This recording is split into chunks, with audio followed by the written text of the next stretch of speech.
Ok, buenos días jóvenes. Estamos iniciando la asignatura Optimización de Sistemas. Ya habíamos tenido una clase inicial con algunos de ustedes y el día de ayer yo cargué al RECO, a la plataforma RECO, 18 o 19 alumnos, si no recuerdo bien. ¿Ya? Eso significa que aumentó el 100% la cantidad de la primera vez porque había 9 la primera vez, o 8. ¿Ya? Y hay un trabajo de taller para el día 11 de septiembre que lo vamos a dejar igual el trabajo, pero lo vamos a dejar para después del 18. ¿Ya? De tal manera que los que se integraron esta semana o la semana pasada podamos más o menos... después no digan que no tuvieron tiempo para el tema de conocimiento de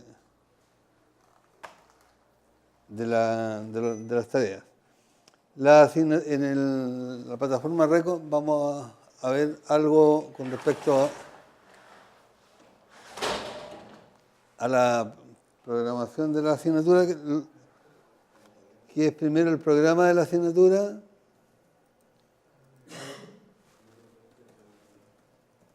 Supongo que está conectado.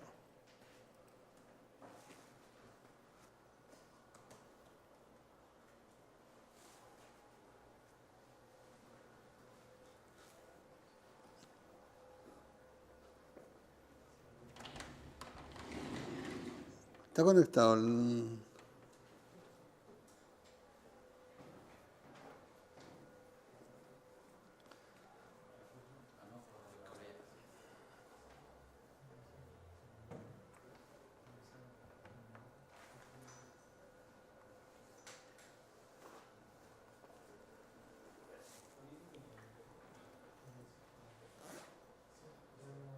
Ok, bueno, además de comentarles que estamos, además, en forma simultánea, coexistiendo con un proyecto de innovación de los alumnos de la carrera, que tienen dos proyectos. Silencio, joven. Joven.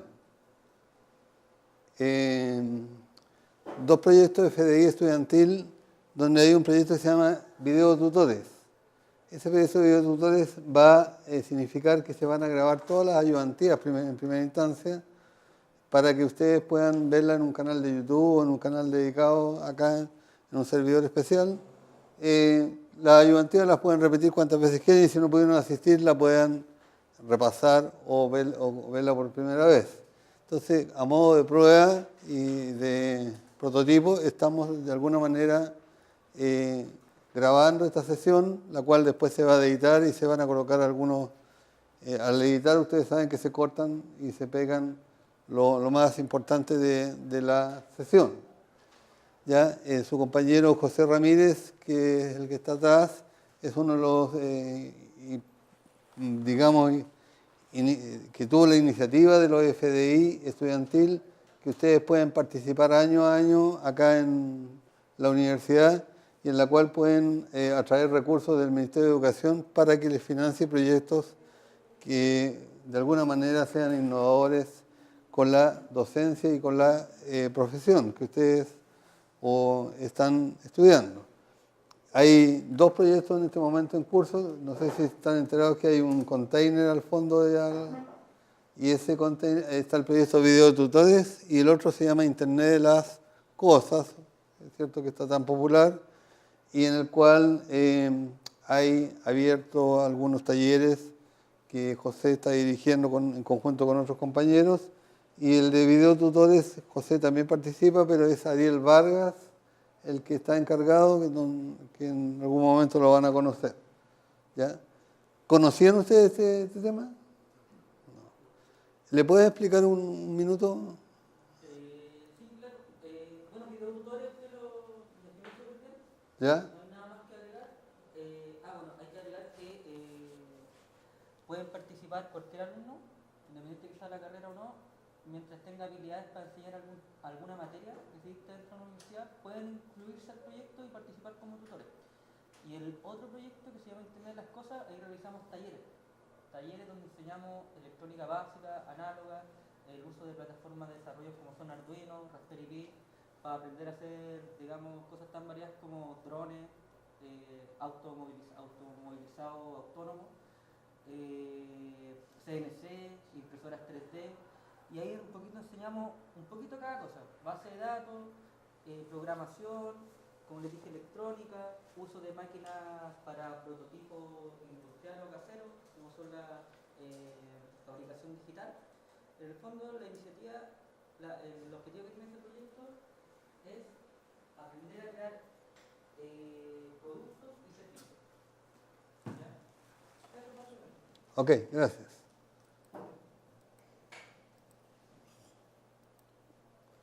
Entonces es importante, no nada más esto.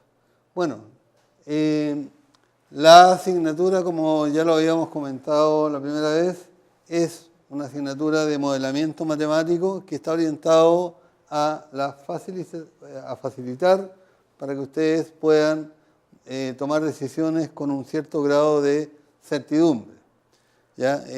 Porque la toma de decisiones no es en realidad sencilla cuando hay eventos o cosas inciertas que pueden ocurrir. Si ustedes van a hacer una jornada el día sábado, no saben si está lloviendo, va a estar nublado o va a haber sol, y eso puede afectar o puede favorecer el evento. Por lo tanto, la toma de decisiones siempre está sujeta a una serie de condiciones de estados de la naturaleza que pueden afectarlo. Además, dentro de la optimización de sistemas está el modelamiento, y en el modelamiento hay una toma de decisiones con respecto a los inventarios. Bueno, ahí vamos a usar modelos para poder reproducir en cierta medida el comportamiento de los inventarios o de la dinámica de inventarios, y de esa manera ver algunos tipos de modelos al respecto. Acá está lo que yo le decía en la teoría de decisiones. También, en cierta medida, vamos a pasar por lo que son las tablas o matrices de pagos o de utilidades o de costos. Vamos a ver los árboles de decisión, que ustedes lo han visto en alguna medida en, me imagino, estadística y probabilidad en inferencia estadística. Por ahí algo de árboles de decisión pueden haber visto, que son parecidos a los árboles binarios que vienen en una estructura de datos. Pero estos no son binarios, ¿no? Son más ramas nomás, ¿ya? También algo de teoría de juego y de modelo de pronóstico. Los pronósticos, como su nombre lo indica, es alguna aproximación a un futuro próximo. ¿Y cómo se aproxima uno? A través de series de tiempo. Las series, ustedes saben que las series pueden predecir en el tiempo una serie de eventos. Y además, el que más conocen ustedes tuvieron la asignatura de cálculo o métodos numéricos, ¿cierto? Y en método numérico y cálculo numérico vieron el modelo de regresión de ajuste de mínimos cuadrados para una línea recta, ¿cierto?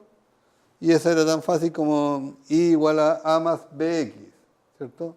Donde I era el predictor o la variable dependiente y X la variable independiente, de tal manera que ustedes podían predecir, o sea, con un método matemático podían ajustar los valores de A y B para poder predecir el comportamiento futuro de puntos que se comportan como una línea recta, aproximadamente. Hay una teoría de error al respecto. Eso tiene que ver con los modelos de pronóstico y una aplicación computacional. Ahora, la aplicación computacional evidentemente no es al final, es dentro del curso entre medio de todos los temas. Y para eso nosotros hemos diseñado una serie de talleres que van a estar dentro del curso. Como por ejemplo, ya en el RECO, desde la primera clase está anunciado que existe un taller 1 donde ustedes deben construir un paper o un artículo científico orientado a todo lo que tiene que ver con la materia de teoría de toma de decisiones. Por ahí está especificado en el RECO, y tiene que ver además con algunas aristas nuevas de la toma de decisiones, como en la toma de decisiones multicriterio, cuando hay más de un decisor y cuando hay más de un criterio a tomar en consideración para la toma de decisiones. Y después habrán otros talleres que tienen que ver con la aplicación de uso del software WinQSB, que lo tienen que, como ustedes saben, como es un software que corre en sistema operativo, ayúdame un poco, en XP parece, ¿no? ¿Sí? Entonces, por lo tanto, hay que construir una máquina virtual emulando y para que corra el software, ¿cierto? Eso es en cuanto a de alguna manera, al programa intenso, pero un segundo. También está lo que es importante. No se puede.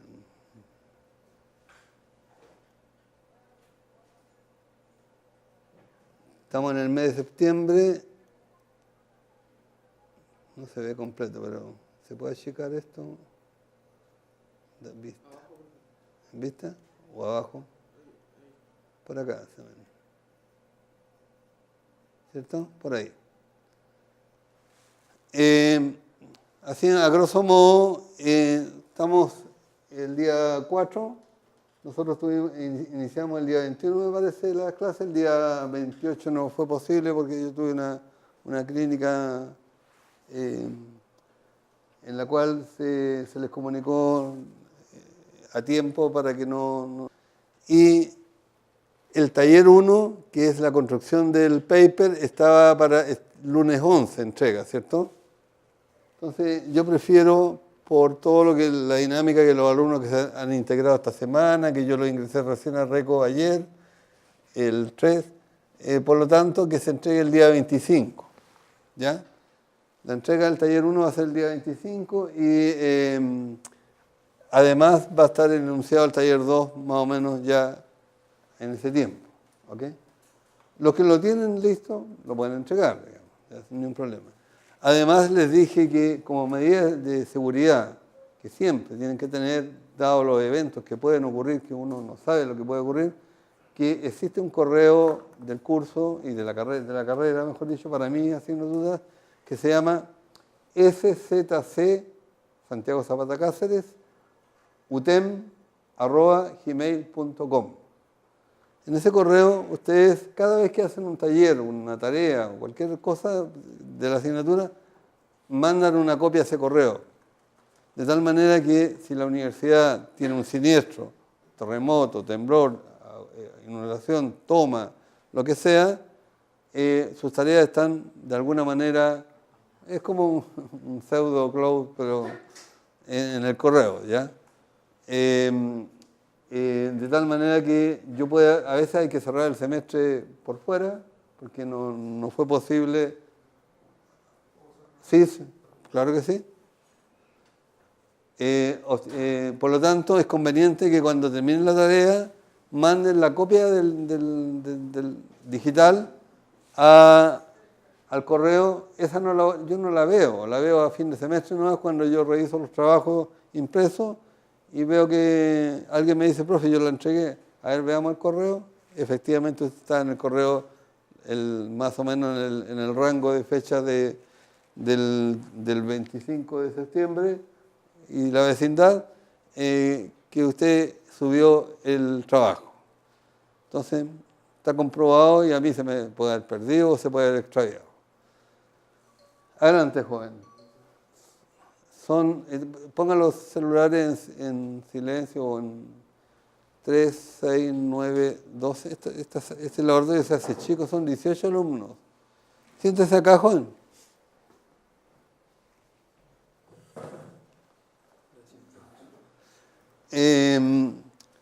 Luego, como pueden ver, está en verde, en lo que son, acá lo veo mejor, en amarillo están las pruebas. Entonces nosotros tenemos una prueba el 2 de octubre, ¿ya? La prueba 1.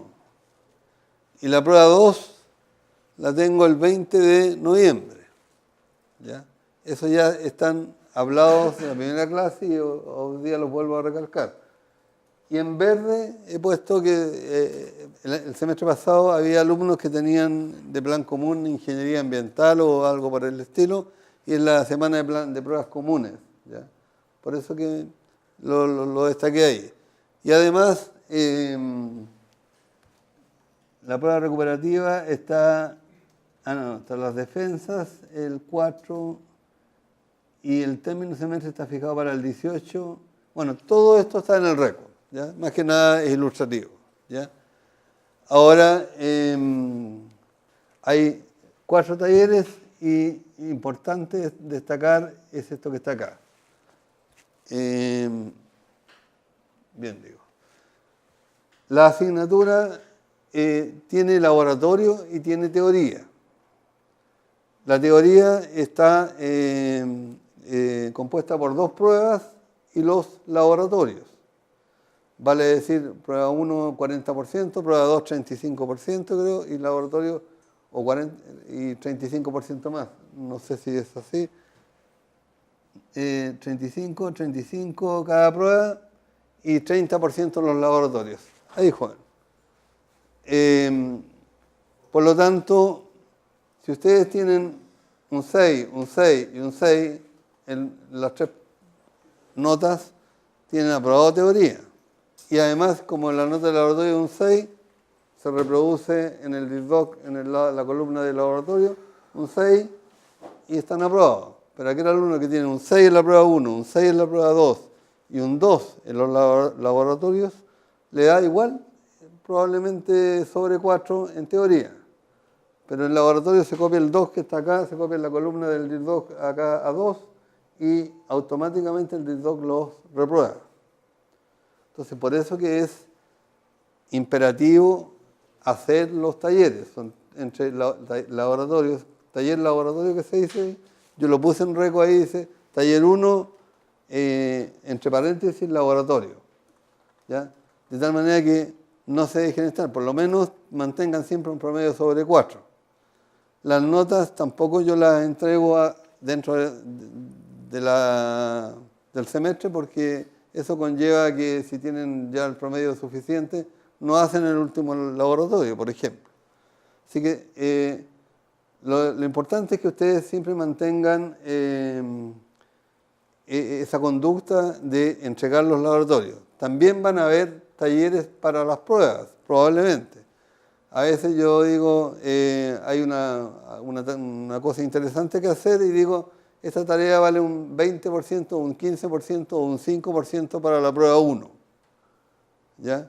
Y esos se entregan, pero esos no son laboratorios, sino que ayudan al puntaje de la prueba 1 o de la prueba 2. ¿Okay? ¿Alguna pregunta al respecto? Y aquí dice clarito, nota de promedio teoría mayor que 4 y promedio laboratorio mayor que 4, están aprobados. ¿Ya? Esa es la idea mía, que en todo caso ha sido siempre así y ha resultado sin problema.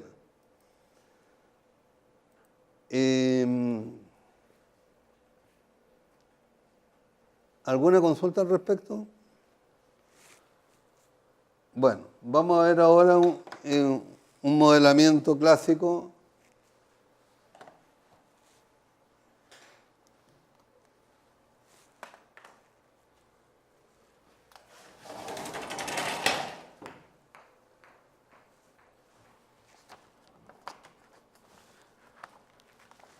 La introducción a la optimización del sistema va a ser parte del artículo que están haciendo ustedes, más una serie de apuntes que yo les subí en el RECO.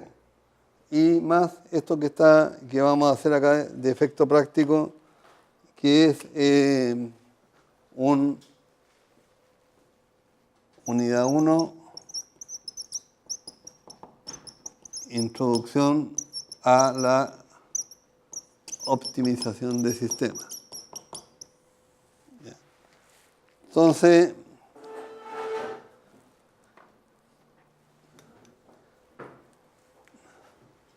la optimización tiene que ver mucho con esto que está acá, digamos. Si tenemos dos escenarios, por un lado, acá tenemos el mundo real y por acá tenemos el mundo de la abstracción, abstracto. ¿Ya? Entonces, muchas veces debemos de tomar una decisión en la cual involucra una cierta debilidad para tomar la decisión porque no tenemos todos los aspectos suficientemente claros. Entonces, ¿qué es lo que hacemos nosotros? Algo parecido a lo que hacen en el análisis de sistemas, hacemos un modelamiento. Entonces, por ejemplo, si acá tenemos un problema real, y sobre ese problema se debe tomar una decisión, si yo conozco mucho el aspecto organizacional o conozco mucho el problema, el aspecto, digamos, teórico del tema, de la realidad, puedo tomar la decisión sin problema. Los agricultores que llevan 40 años en la agricultura probablemente no tengan que hacer un modelo para saber qué van a cosechar este trimestre o del año. Pero, sin embargo, en las organizaciones, como los problemas son multifactoriales y son multisistémicos, la toma de decisiones no es tan simple. Entonces, por lo tanto, lo que se hace es emular o traducir el problema a un modelo que para nosotros va a ser un modelo matemático. ¿Ya? Pero ustedes han visto que, por ejemplo, cuando van a comprar una casa o ahí en venta un condominio, ustedes ven una maqueta en la cual hay un modelo analógico ahí de la disposición de las casas, del cerro, de los jardines, de la piscina, de los caminos de acceso. Eso es a través de un prototipo como una maqueta, puede ser un modelo perfectamente. ¿Ya? O un aeroplano, se muestra un automóvil, se muestra el diseño, las fotografías, etc. Nosotros vamos a trabajar con modelos matemáticos porque estamos eventualmente modelando organizaciones, ¿ya? Problemas de producción, etc. Entonces, este modelo matemático se construye con, de alguna manera, con la percepción u observación, ¿cierto?,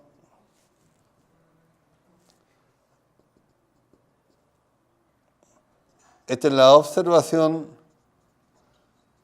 ¿cierto?, de un actor que traduce lo que observa hacia el modelo. ¿Ya? Todos tenemos, en alguna medida, distintos... no me voy a pasar lo que pasó la otra vez, que era permanente. Ya.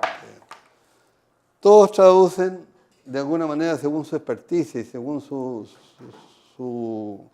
forma de ver las cosas, en modelos de alguna manera en promedio similares, pero no iguales, ¿cierto?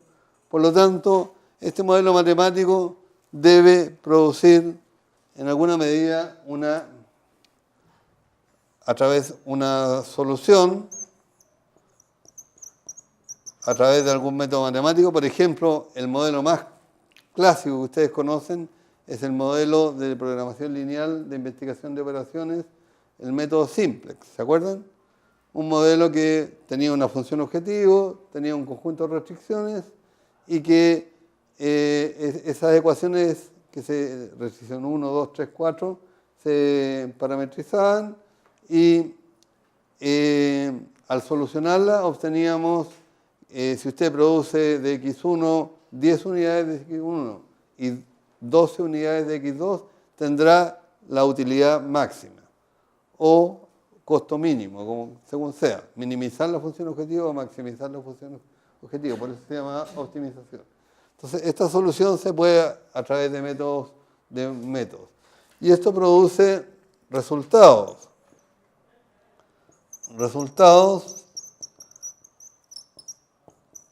Y estos resultados, de alguna manera, apoyan con más información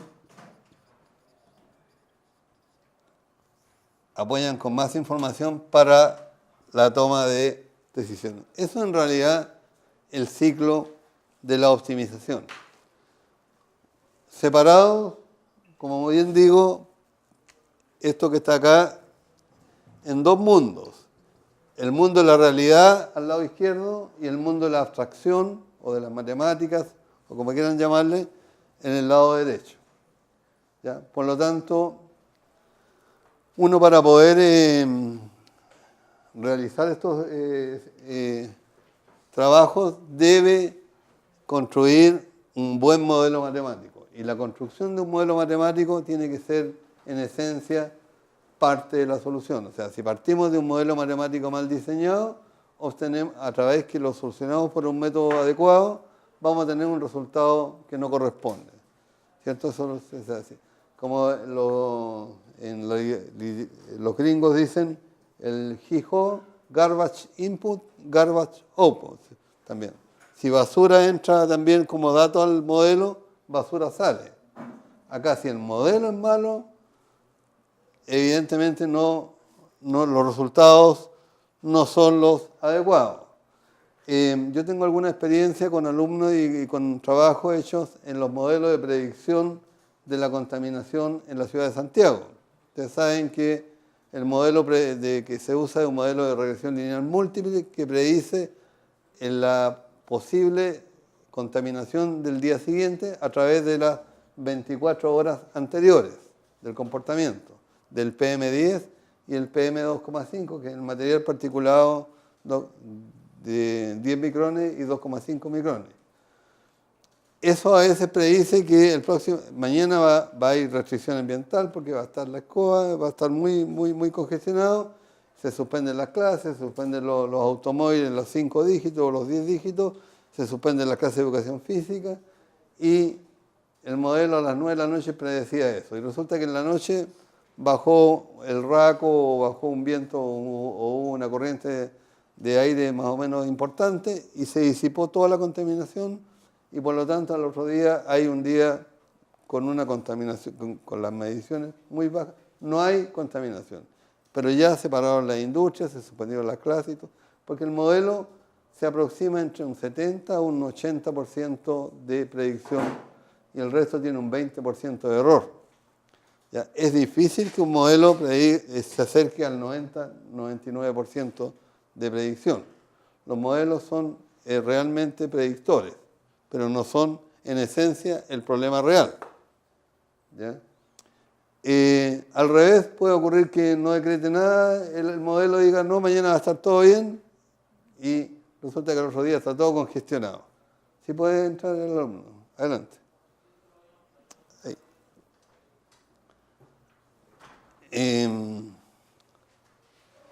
Por lo tanto, lo primero es esto se llama formulación, ¿cierto? Es lo que ustedes conocen en esencia como la formulación de un modelo, ¿ya? Y un buen método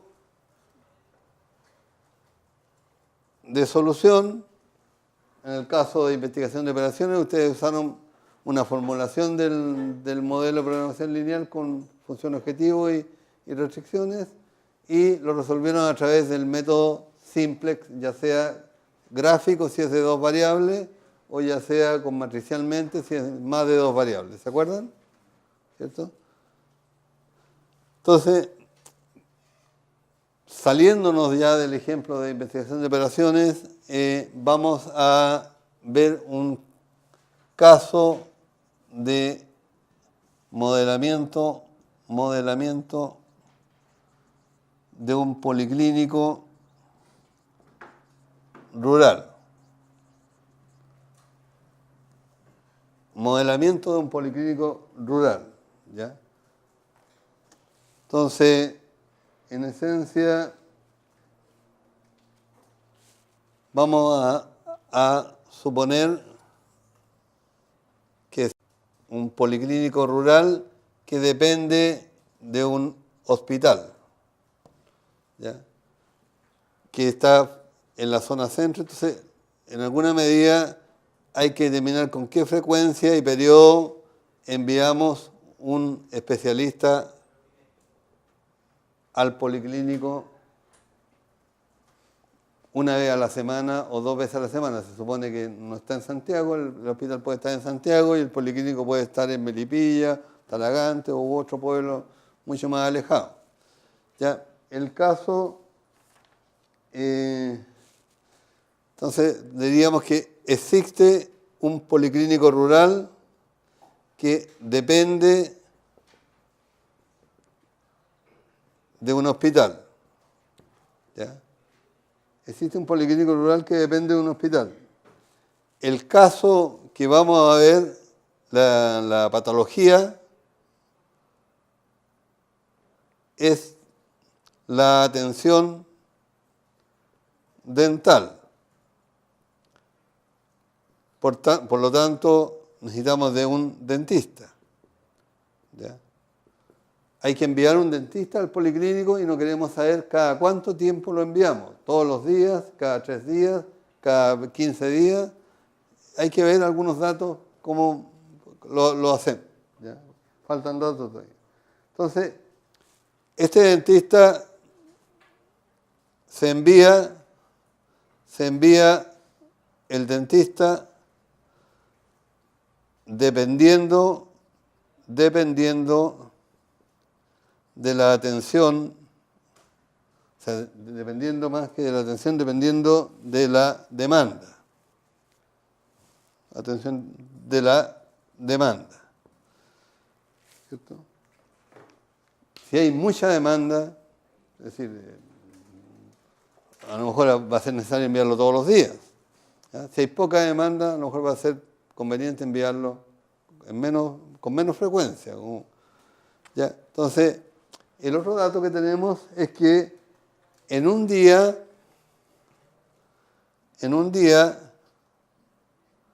el dentista es capaz de atender a 20 pacientes.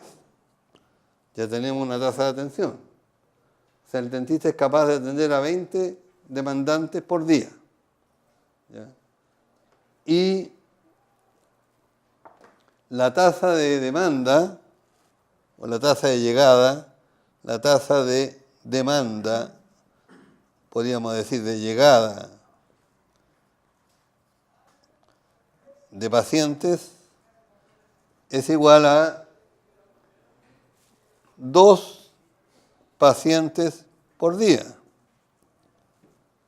Por lo tanto, si es capaz de atender a 20 y se enferman a razón de 2 por día, en 10 días, o sea, estaría dando de alguna manera, cubriendo, si lo mandamos cada 10 días, se juntan 20 pacientes. Pero el problema no es tan sencillo, porque no se trata de esperar que se junten 20 y atenderlo a todos en el día, porque esto es un problema social, de salud médica. Por lo tanto, y sobre todo los problemas dentales que son exponenciales, en alguna medida la población requiere de atención casi inmediata. Entonces, si no es atendida cuando lo requiere, bueno, evidentemente no va a privilegiar el gobierno, ni el alcalde de turno, ni el gobierno de turno, porque no satisface sus requerimientos mínimos de salud, ¿cierto? Entonces, lo que quiere el paciente es que si se enferma lo atiendan al tiro. Pero eso tampoco es posible, es antieconómico, mandarlo todos los días, porque si lo manda todos los días, atiende a 2 nomás y él es capaz de atender a 20, habría mucho ocio, ¿cierto? Entonces hay que buscar un equilibrio entre la demanda y un equilibrio entre los costos. Se supone, en todo caso, que quedan ok con una atención, ¿ya? Son atenciones de urgencia, ¿ya? Los pacientes quedan ok con una atención y la pregunta es ¿con qué frecuencia enviamos este dentista al policlínico rural, ¿ya? Entonces, en alguna medida, primero, si queremos modelar, partimos fijándonos los objetivos. Los objetivos. Como es un problema social, la mejor frecuencia que los recursos permitan. O sea, aquella frecuencia que sea de alguna manera la mejor que los recursos permitan. Y determinar la frecuencia que implique menores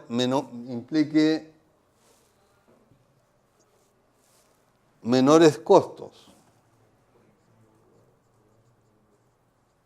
Menores costos, ¿ya? PR es policlínico rural, ¿cierto? Ya. Menores costos, pero satisfaciendo requerimientos mínimos de salud, ¿ya? O sea, no por menores costos vamos a dejar de atenderlo, ¿ya? Pero la idea también es que el gobierno central también tiene que cuidar el presupuesto. Entonces no puede mandar al dentista todos los días. Si lo manda todos los días, están todos contentos porque se atienden inmediatamente. Pero significa un gasto demasiado porque el dentista tiene 18 pacientes de ocio, ¿ya? Otro aspecto que es interesante antes de modelar son los costos. Los costos, ¿ya? Por un lado tenemos los costos de la visita, costos de la visita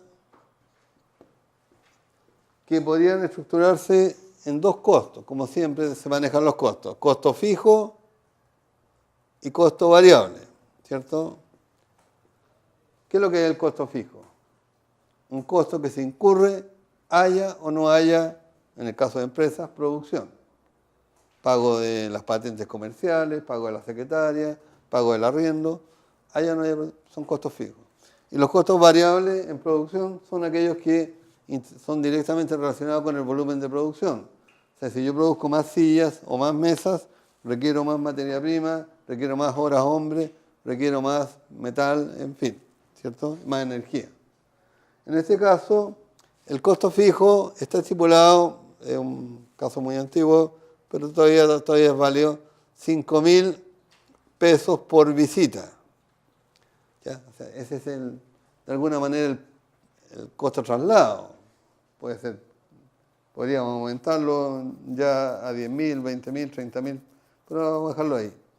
Y el costo variable es un costo más difícil de estimar, que es 500 pesos por 500 pesos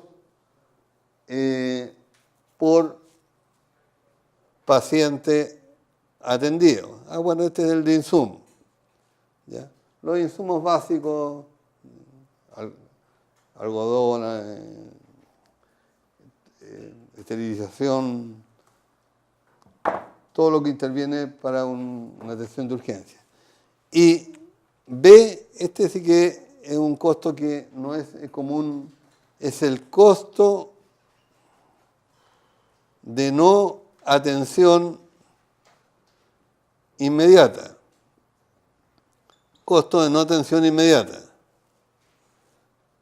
Como ya hemos enunciado de que no vamos a enviar al dentista todos los días porque solamente va a atender a 2 pacientes y le va a sobrar mucho tiempo, va a haber pacientes que van a esperar un par de días hasta que llegue si lo mandamos cada 3 días, se van a acumular 6, ¿cierto? Y esos 6 van a esperar, pero estarán dispuestos esos 2 del día lunes, los 2 del día martes, a esperar hasta que el día miércoles llegue el dentista con su dolor a cuesta. Entonces, eso es un costo social que habría que estimarlo y recompensarlo a los pacientes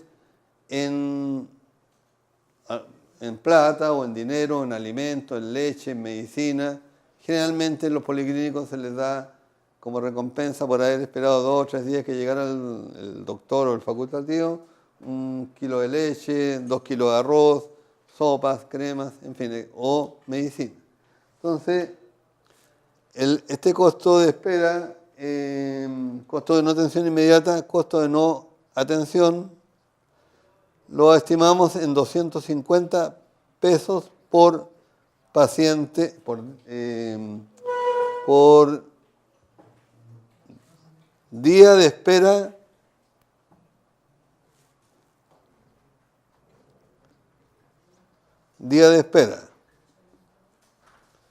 ¿Ya? Entonces, una manera de obtener este dato es preguntando, en cierta medida haciendo una encuesta masiva, a cada paciente si está dispuesto a esperar con su dolor a cuesta un par de días a cambio de una retribución en dinero o en insumos. Entonces, bueno, yo puedo esperar 2 o 3 días, dicen los aldeanos, pero esto yo estaría dispuesto a que me recompensaran con 250 pesos equivalentes, que corresponde a 5 kilos de arroz, o 6 kilos de leche, o 5 sopas, o medicina para mi diabetes o otras cosas, ¿cierto?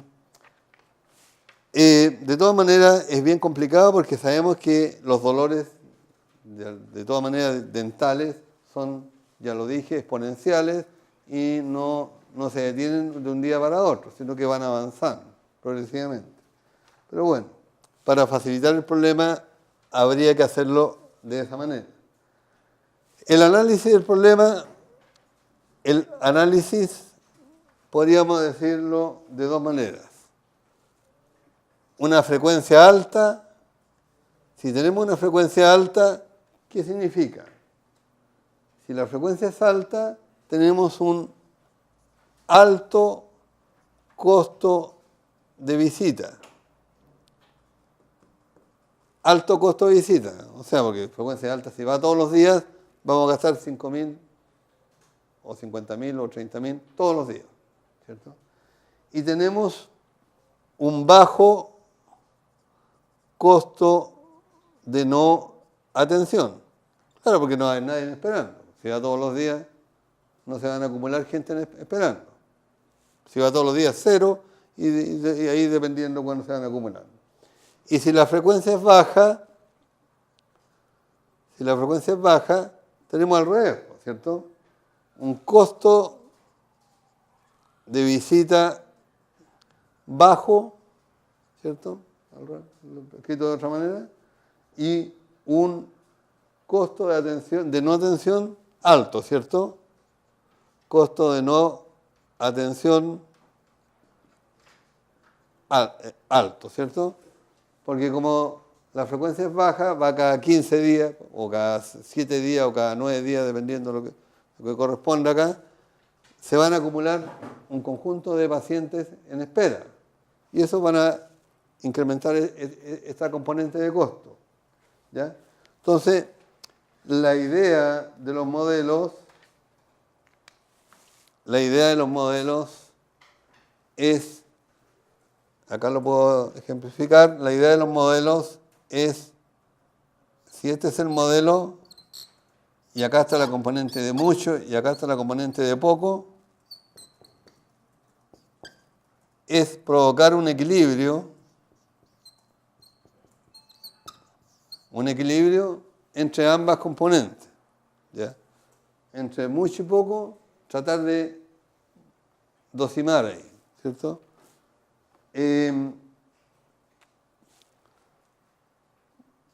Podríamos poner que los elementos del problema, un poco como enseñanza, podríamos decir que el problema es cíclico, o sea, se va a presentar siempre. Siempre vamos a tener esta toma de decisiones. Por lo tanto, de aquí podemos sacar una política permanente. Para el año 2017, por ejemplo, la política va a ser enviar al dentista al policlínico rural cada 7 días o cada 4 días. Es una política, ¿ya? Esa va a ser con la frecuencia y la política. ¿Qué restricciones tenemos? Restricciones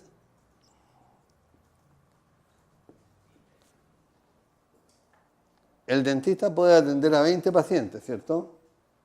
Entonces, por lo tanto, si llamamos PDT igual a 20, ¿qué es lo que es PDT? ¿Vendría siendo PDT entonces? El número de pacientes atendidos, ¿cierto? Y PDT es igual ¿a cuánto? Matemáticamente. A ver, acá mismo lo puedo hacer. Ese es el número de pacientes atendidos. O sea, si llamamos PDT, voy a ponerlo acá mejor. Número de pacientes atendidos. Esto es igual, siendo T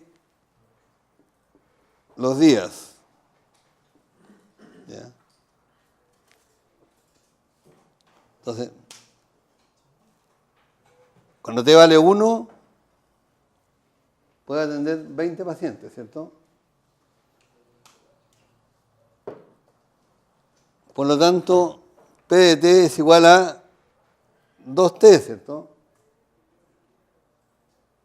2 pacientes por día. ¿Ya? De acá, esto implica que 2T es menor o igual a 20 y que T es menor o igual a 10. ¿Ya? Lo cual está clarísimo que T va entre 1, 2, 8, 9, 10, ¿cierto? Ese es el espectro evidente, porque con 10 días copa su capacidad de atención. Y con un día atiende a 2, entonces bueno, hay que buscar cuál es el mejor óptimo de ese conjunto de valores posibles, ¿cierto?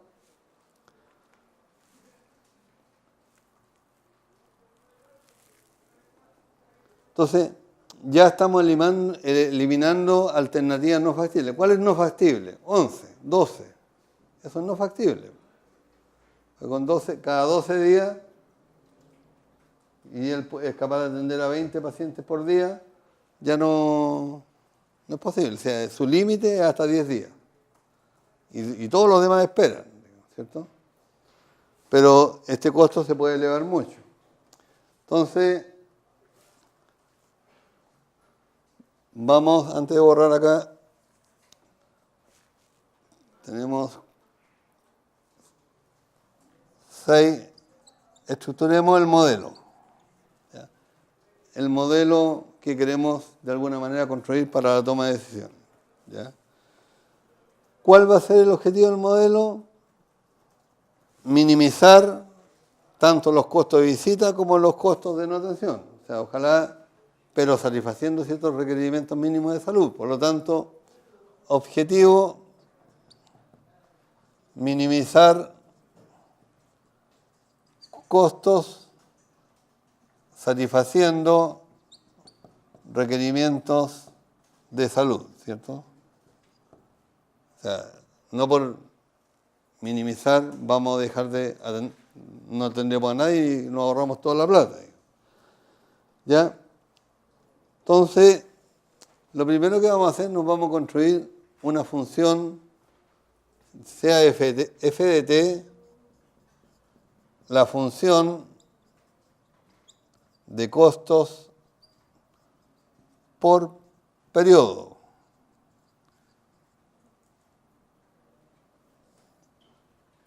¿Qué quiere decir esto? Función de costo por periodo quiere decir que entre una visita y otra visita hay un costo asociado que se compone del costo de la visita, los 5.000, más el costo acumulado de los pacientes que tienen que esperar, ¿cierto? Por lo tanto, ese FET en cierta medida estaría dado por el costo de la visita, como les digo, FT,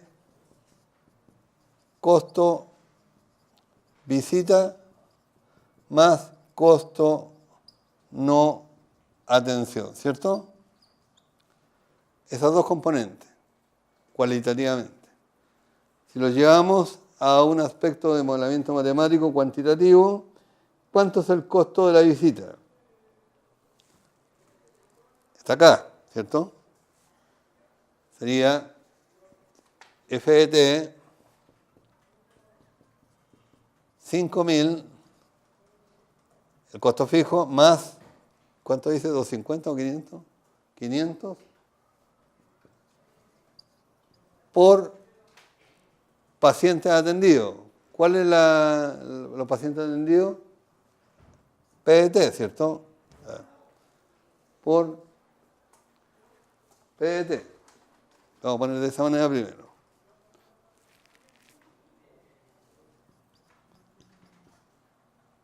Más el costo de no atención. ¿Cuánto sería el costo de no atención?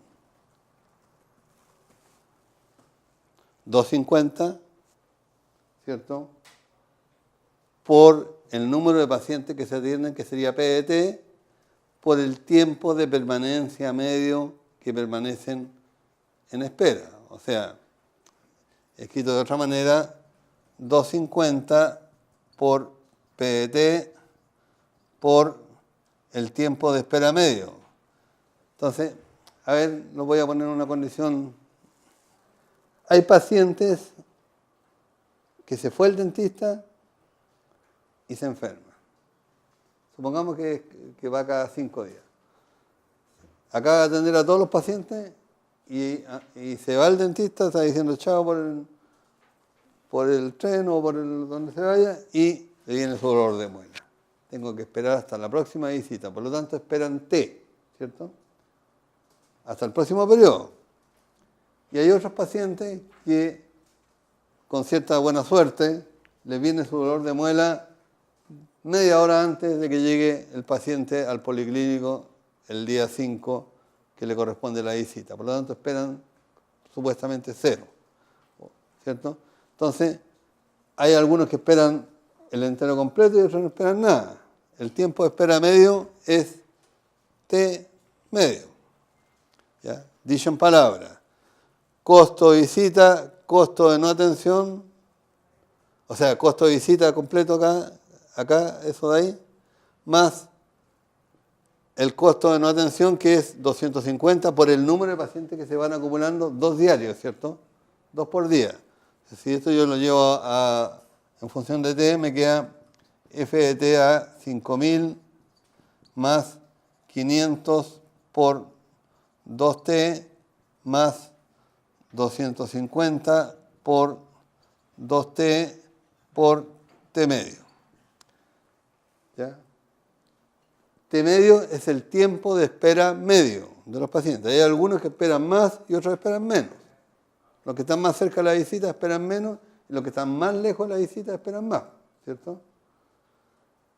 Este mismo razonamiento lo vamos a usar en el modelamiento de inventario. Bueno, ya estamos en condiciones de establecer una ecuación para la función de costo por periodo. Si ustedes me ayudan, f de t, por lo tanto, va a estar dada por 5.000 fijos, ¿cierto? 5.000 más 1.000t, ¿cierto? ¿Estamos de acuerdo? Más 250, porque se dan los dos, t cuadrado, ¿cierto?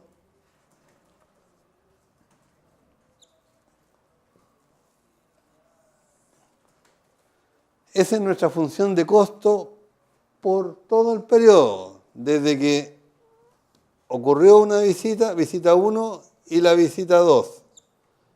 Este costo acumula el gasto que se incurrió en todo ese periodo. ¿Ya? y tenemos ciertos problemas para concretar el objetivo. ¿Ya? ¿Por qué?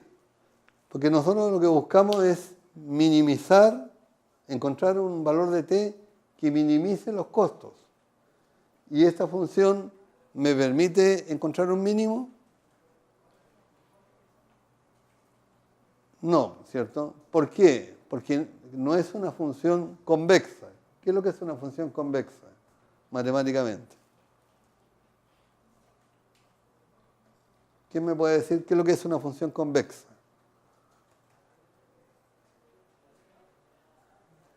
Entonces, esto no es función convexa. Convexa significa que tiene un punto de inflexión, ya sea mínimo o máximo, pero cambia dependiente. ¿Ya? La convexidad. Y eso ustedes lo vieron en cálculo diferencial integral, ¿cierto? Por lo tanto, si ustedes se fijan acá, en la medida que crece t, f de t también se va al infinito, ¿cierto? O sea, no hay un punto de inflexión. Por lo tanto, esa ecuación o ese modelo hasta el momento no nos sirve para encontrar el objetivo, que es determinar la frecuencia, la mejor frecuencia que los recursos permitan. Entonces nosotros vamos a tener que construir una nueva función, ¿ya? Que en alguna medida me ayude a cumplir con el objetivo. Voy a borrar acá porque esto me sirve mucho para ejemplificar lo que estamos haciendo. Entonces,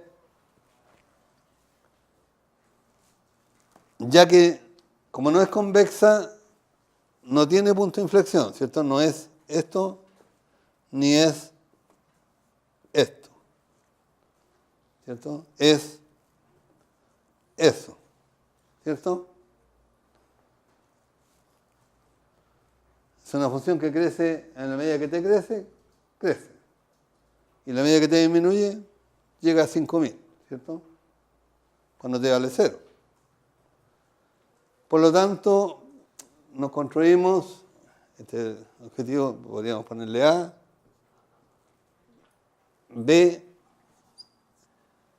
una función de costo total por paciente. ¿Ya? Función de costo total por paciente. Y la vamos a llamar E de t.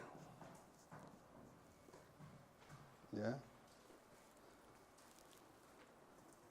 Si pongámoslo en el sitio rigor acá.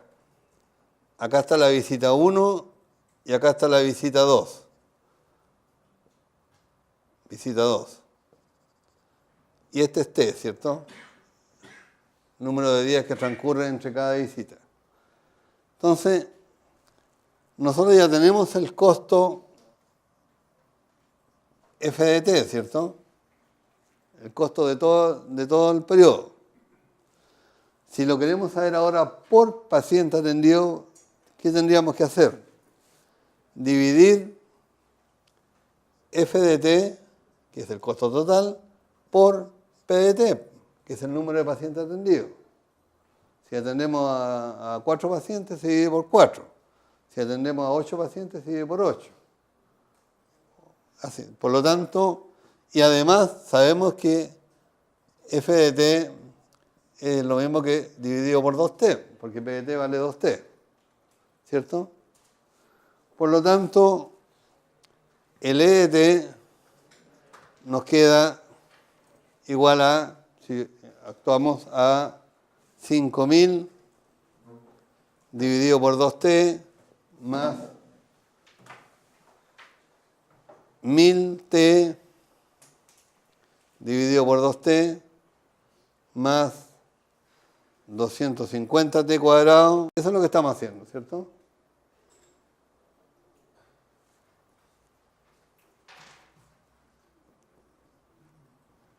Ya, les voy a pedir un segundo que apaguen la pantalla del notebook para que podamos concentrarnos en lo que estamos haciendo. ¿Ya?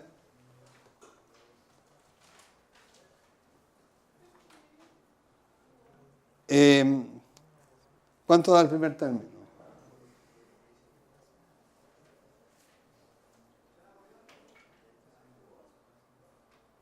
No siempre voy a pedir que lo apaguen, pero esta vez quiero que lo apaguen. 2500 partido por t, ¿cierto?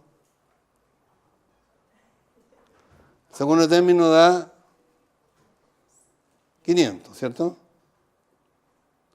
Y el tercer término, ¿cuánto da? 125t. Ahora, ¿esta función es convexa o no es convexa? ¿Por qué es convexa?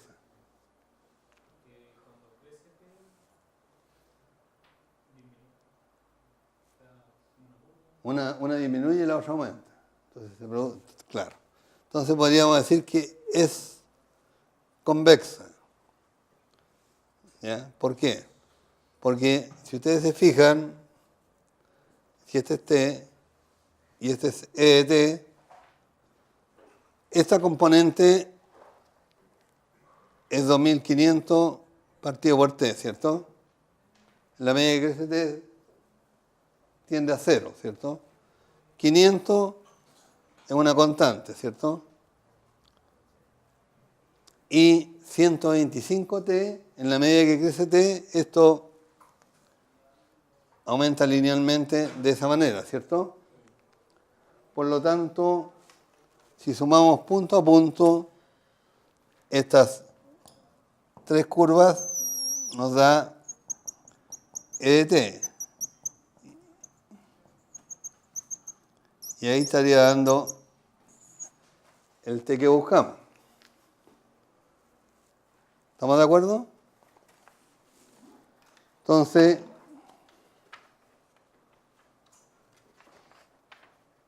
en estricto rigor, el modelo nos queda como función objetivo, es un modelo muy básico, ¿ya? Como función objetivo nos queda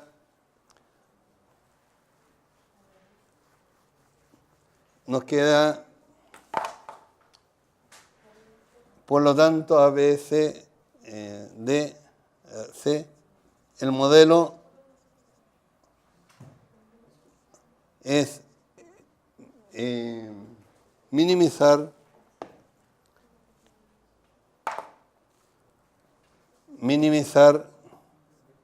E de t igual a ¿cuánto?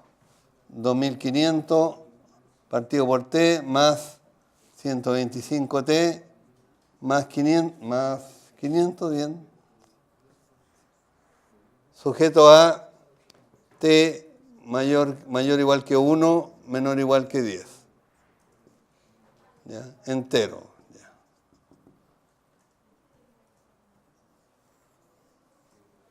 Ese modelo tan simple es lo que nos... ¿Diga? ¿Hay la duda? No se preocupe. ¿Sí? ¿Cómo determinar si era convexa o no? La convexidad, como te lo enseñaron hace más o menos un par de semestres atrás, cuando una función tiene un punto de inflexión. Por ejemplo, tiene un mínimo o tiene un máximo. Cambia dependiente de la curva. Por ejemplo, si tú te fijas acá, a medida que crece t, esto va aumentando hasta el infinito. Nunca se produce la vuelta hacia abajo o la vuelta hacia arriba. ¿Ya? Este es un mínimo convexo y este es un máximo convexo. Esta función sí lo es. Pues si te fijas, 2500 partido por t, baja. 125t al mismo tiempo, sube. Y 500 se mantiene. Entonces, si tú sumas punto a punto, va a llegar un momento en que va a llegar a un mínimo y va a subir de nuevo. Ok. Para encontrar el t que minimiza esa función, existe un método de enseñanza media que es probar con t igual 1, 2, 3, 4, 5, 6, 7, 8, 9 y 10, ¿cierto? Y quedarse con el menor, ¿cierto? Ese sería el método carretero, si se quiere hablar. ¿Y cuál sería el método que a ustedes le enseñaron por el cálculo diferencial integral? Para encontrar, claro, derivar la función e de t e igualarla a 0. Con eso encontramos un punto crítico, que tenemos que después con la segunda derivada saber si es mínimo o máximo. Pero como acá ya sabemos que es mínimo, por todo lo que hemos hecho, basta encontrar el punto crítico y ese sería el punto de mínimo, ¿cierto? Entonces, por lo tanto, la solución, estamos hablando acá de la solución, empleamos, hay dos, vamos a poner tradicional, habría que evaluar e de t 1, 2, 3, hasta 10, ¿cierto? Y quedarse con el mínimo. Y B, cálculo diferencial, es derivar e de t, ¿cierto? Por lo tanto, e de t' o de e a de t, como quieran, mejor se lo puede poner así. La derivada. ¿Cuánto es la primera derivada? Respecto a la función ya convexa, ¿Sí? Esta. ¿A de t?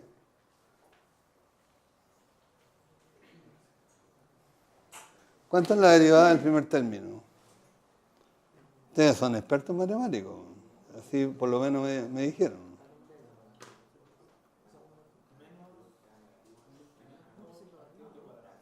Ya.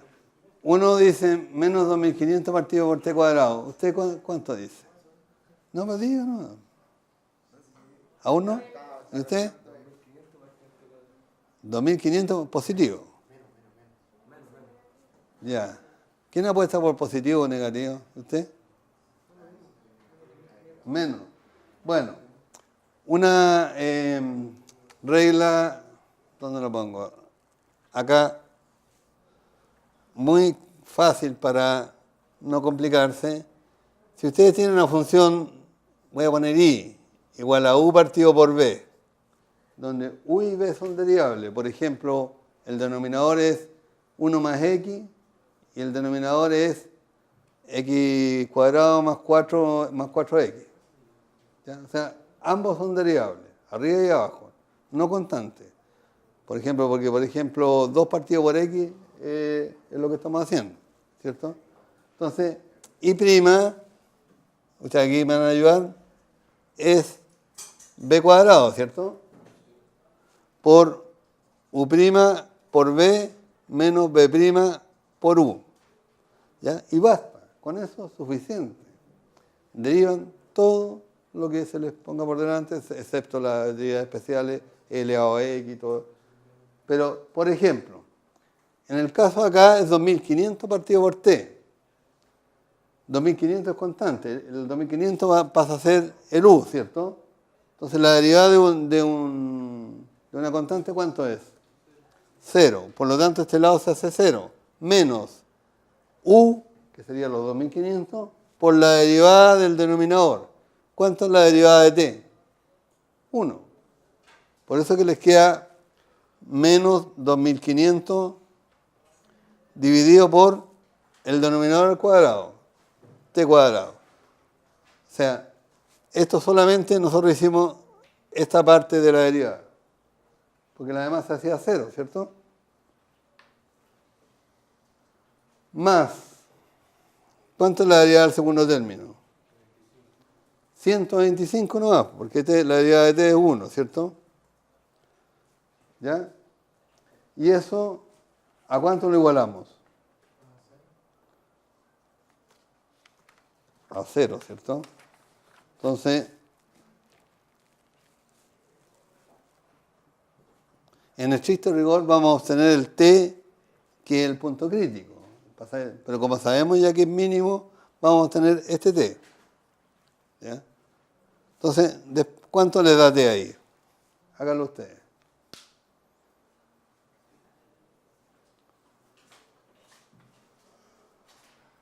¿Cuánto es el valor de t?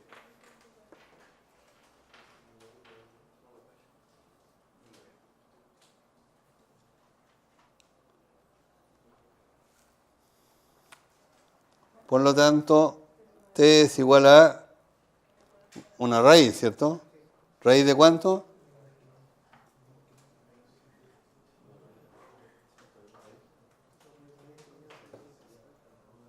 $2.500 partido por 125, ¿cierto? ¿Cuánto da eso? ¿Ah? ¿20? Ya, raíz de 20. ¿Y cuánto es la raíz de 20? No, la raíz exacta, 4,47, ¿cierto?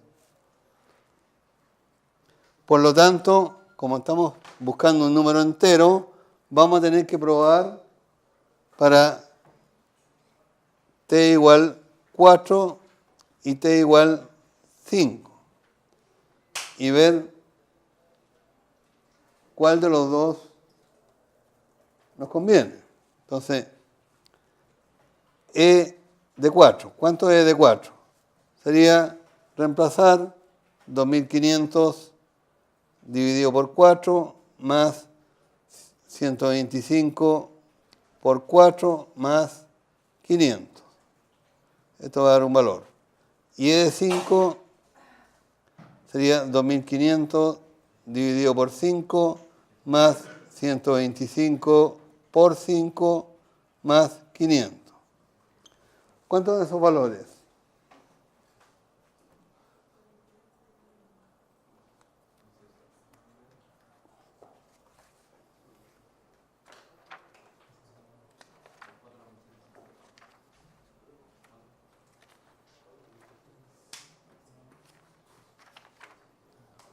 ¿Cuánto da?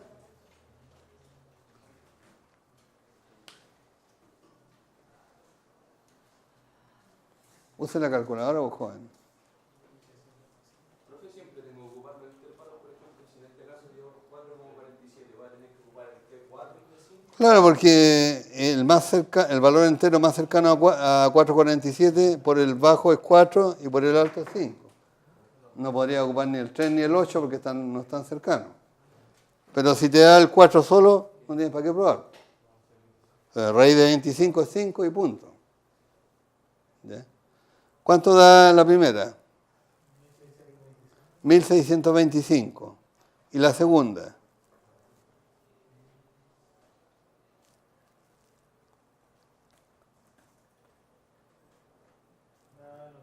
$1.625, ¿cierto? Ok. ¿Qué significa esto desde el punto de vista de óptimos? Estos se llaman óptimos alternativos. Óptimos alternativos. ¿Ya? O sea, dicho de otra manera, como óptimos alternativos tenemos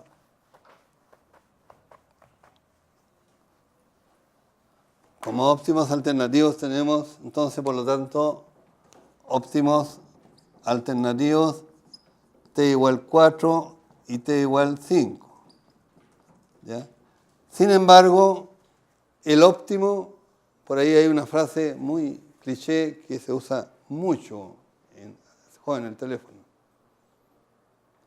que se usa mucho, que dicen que lo óptimo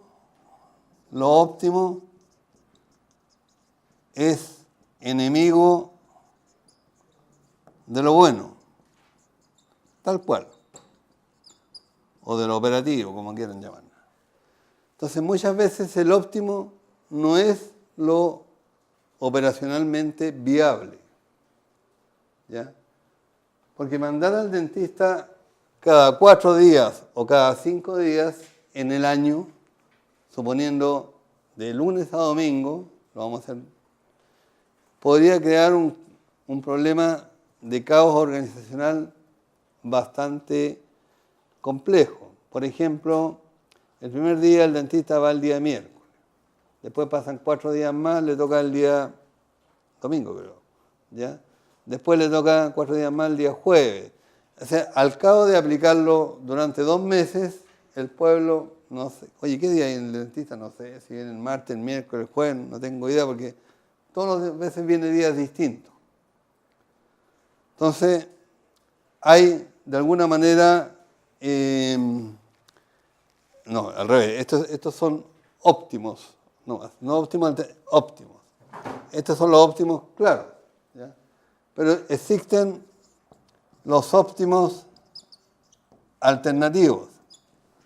Por ejemplo, cada T igual 7 días. Por ejemplo, todos los miércoles. A ver, veamos.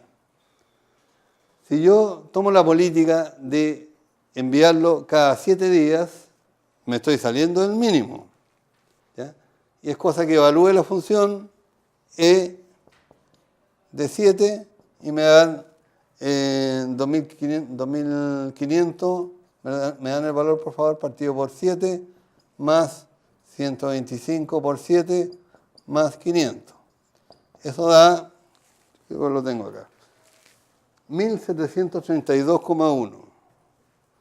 1.732,1 pesos. O sea, a veces es más conveniente para el director del hospital sacrificar un poco de dinero del presupuesto para tener una política más operacionalmente viable, y la política permanente podría ser, por lo tanto, esto implica que la política, gastando un poco más, podría ser el dentista se envía cada 7 días, todos los miércoles. Entonces, en alguna medida el pueblo ya sabe, se prepara que para el año 2017, para la política del año 2017, la política de salud en cuanto a dental será cada 7 días con un gasto de 1.732, son aproximadamente $100 más o 100 UF más que lo que es lo otro, ya depende de lo que se esté midiendo. Pero el óptimo era demasiado poco racional para aplicarlo. Ahora, una pregunta. Si ustedes tuvieran que hacer este análisis, pero para un pueblo más grande, por ejemplo, en vez de enfermarse a razón de 2 por día, lo hicieran que se enferman a razón de 4 por día. ¿Cierto? O sea, ¿cambia un poco el modelamiento? Yo creo que sigue igual, excepto lo que tú bien dices, que en el PET, en vez de valer 2T, valdría 4T. Seguirían siendo los valores por visita iguales, pero y ahí el campo sería más restringido, porque 4T menor o igual a 20, T menor o igual a 5, sería entre 1 y 5 días, porque un pueblo más grande, voy a poner en azul acá, un pueblo más grande, como bien dices tú, más grande, implica, por ejemplo, 4T, a razón de 4 por día. Por lo tanto, 4T menor o igual a 20, esto implica que T menor o igual a 5. ¿Ya? O sea, 1, 2, 3, 4 y 5 tendríamos como valores posibles. ¿Ya? Si fuera un solo dentista, si van 2 es otra cosa. Entonces, pero el análisis sigue siendo el mismo. El problema real, el modelo matemático, su solución, los resultados que nos han brindado, hemos aumentado la calidad de la información para una toma de decisiones con mucho más certidumbre. ¿Ya? Hemos tomado la decisión cada 107 días a sabiendas de que no es el óptimo, porque el óptimo dice 1625, acá estamos un poco más arriba, pero es operacionalmente más viable. Entonces siempre se dice que lo óptimo es enemigo de lo bueno. ¿Ya? Muchas veces no es posible hacerlo en lo óptimo, pero sí en la vecindad del óptimo. ¿Ya? Bueno, esto es un ejemplo clásico de lo que es el modelamiento. Lo que nosotros nos viene según el programa es, ya viendo que toda la introducción al modelamiento es lo que hemos visto, más los apuntes que están en el RECO, es ver inventario. ¿Ya? Y en el caso de modelamiento de inventario, ahí nuevamente hay que modelar situaciones en que se comportan los inventarios en las empresas.